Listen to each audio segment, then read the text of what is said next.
Midnightcoup is a funny gun. On one hand, it is one of the better weapons from Into the Light. It is now the best kinetic hand cannon in PvE since it has some pretty stellar perks. On the other hand, it is the most inconsistent, worst feeling hand cannon I've ever shot, whilst also being one of the easiest and best to use depending entirely on what input you decide to use. So let's talk about it. Midnightcoup is a kinetic 140 hand cannon that you obtain from Onslaught, the Hall of Champions chests, or Brave bounties. It was originally from the Leviathan raid, which was the original raid that launched with Destiny 2, and was viewed as the best kinetic primary from that era, due to actually dealing competent damage, having Outlaw Rampage and being a 150 at the time, which has since been removed as obviously 150s don't exist anymore. It is actually such a good hand cannon that its competition, the DFA and the Better Devils, were leagues worse in comparison. Now, however, it has some pretty steep competition in PvE and PvP with of course 7 years of hand cannons that have been brought back since, with better stats and perk pools in the time it has been gone. And therefore I will start talking about them. Midnightcoup at base has 40 range, 45 stability, 60 handling, 56 reload speed, 90 bullet mag and 24 AE. Just for comparison, the Fatebringer, the previous best PvE kinetic hand cannon, has 46 range, 57 stability, 55 handling, 46 reload speed, 84 bullet mag, and 10 AE, whilst Rose, the current best PvP kinetic hand cannon, has 43 range, 45 stability, 60 handling, 55 reload speed, 85 bullet mag, and 20 AE. Then Austringer, another previous best for PvP, is craftable and serves a similar purpose to Midnightcoup, then has 46 range, 59 stability, 47 handling, 46 reload speed, 75 bullet mag, and 13 AE. So stat-wise, it's very similar to the Rose, being the Rose was also a 150, but generally speaking just worse than all the others, which makes some amount of sense as they definitely wanted it to be more of a PvE weapon. However, they also wanted Fatebringer to be a PvE weapon, and that is literally the best stat package out of all 4 hand cannons. However, as usual, the perks tell a different story from the stats. In the third column, Midnightcoup has Outlaw, Firefly, Shoot to Loot, Explosive Payload, Moving Target, Attrition Orbs, Enlightened Action, and in the fourth column it then has Rampage, Kinetic Tremors, Zen Moment, One for All, Frenzy, Opening Shot, and Desperate Measures, which basically gives it a perk pool of every single good hand cannon perk, at least when it comes to PvE. As for PvP perks, there's basically like 5 in total, 3 specific for PvP. So what would you actually want to run in PvE first? In my opinion, it's going to be Firefly One for All or Explosive Payload, Desperate Measures / Frenzy, and because of the shiny drops having 4 perks, you can actually get that on the same gun. So to explain my choices. Enlightened Action takes too long to stack up for it to actually be worth using, and there's just a better reload perk. Outlaw, which you'd think would be the better reload perk, is actually worked into Firefly, so quite literally, why would you actually even bother using it? Firefly, if you didn't know, gives you 50 reload speed upon getting a precision kill, which then brings you up to maximum reload speed, on top of the solar explosion, which gives it crowd control and solar damage, making it a very useful perk. Arguably a million times more useful than Outlaw just being a reload perk on its own. To loot is a nice option, you can shoot the ammo and the orbs on the ground.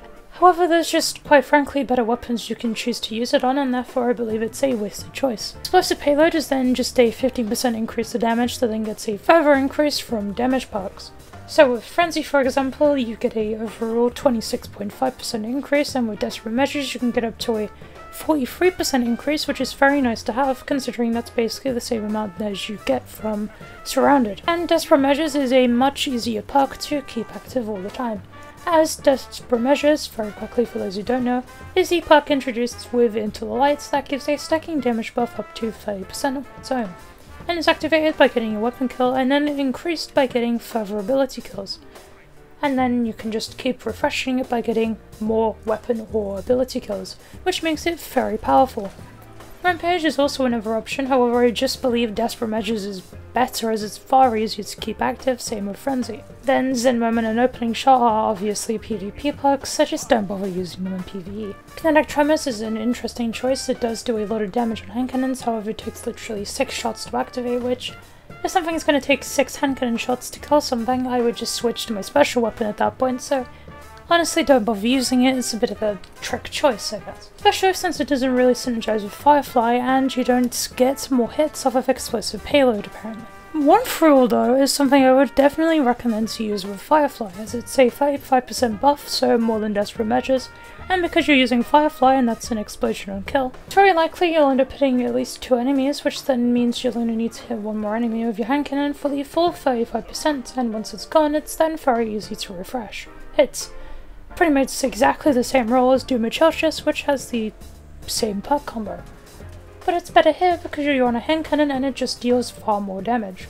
So if you hunt for a midnightcoup for PvE, which I think you should be doing, make sure to go Explosive Payload, Frenzy / Desperate Measures, or Firefly 1-for-all. In PvP though, which is the gameplay because I just haven't got any PvE role to drop, it's quite simple what role you'll actually want. You basically just want Moving Target / Explosive Payload with Zen Moments or Opening Shot. Moving Target brings you to 100 bullet mag on a hand cannon plus the extra move speed whilst ADS. Explosive Payload then makes your opponents take much more flinch and slightly extend your range. Opening Shot gives you a little bit more range for the first shot, makes it very easy to hit the first shot. Then Zen Moment makes it so the visual recoil of the gun is lessened and flinch is decreased. Pretty much any combo of the 4 will work. Personally recommend going for Explosive Payloads and Moment though, so you'll take a low amount of flinch whilst dealing tons. For your barrel, mag and masterwork though, I would genuinely recommend you are using small bore, accurized and ranged masterwork. Otherwise this thing stat-wise just isn't competitive enough, as the stability is painfully low for a hand cannon in modern day. But decreasing the range anymore brings you down to 600 auto and SMG ranges, where you will just lose, which isn't very fun. Now if midnightcoup does sound decent to you, there is one problem with it. If you're on keyboard and mouse, I would not recommend using it at all. Sure, it's pretty decent and very easy to obtain, and also has Zen Moments, which if you don't have Austringer or the time to get Austringer, it's alright I guess. However, its recoil is genuinely atrocious. For example, here's what it looks like. Then, here's the recoil for Rose, and then for Austringer. The main problem is that its recoil decides to start curving right in a staircase fashion.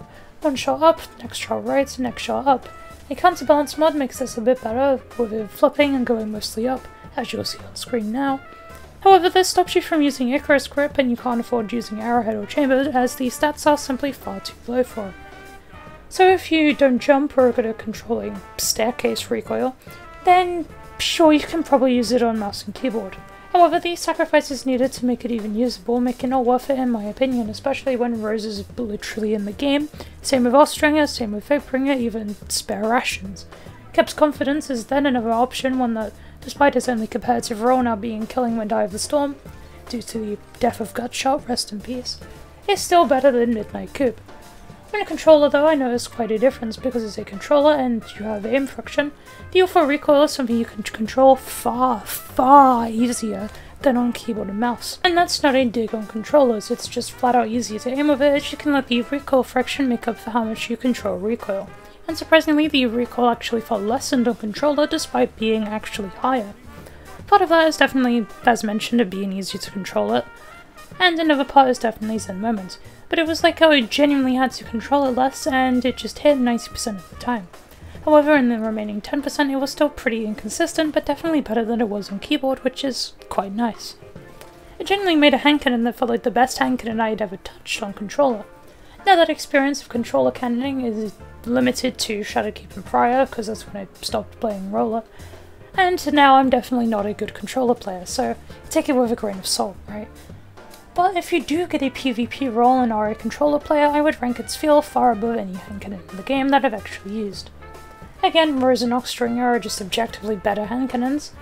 I would argue though that it's a sort of beginner's tool like Luna's Howl will be when that returns, and expect a review on that by the way. Luna's Howl having the precision hand cannon recoil lets you gain experience at shooting your opponent with a hand cannon, whilst not worrying about recoil, which is the hardest part of a 140.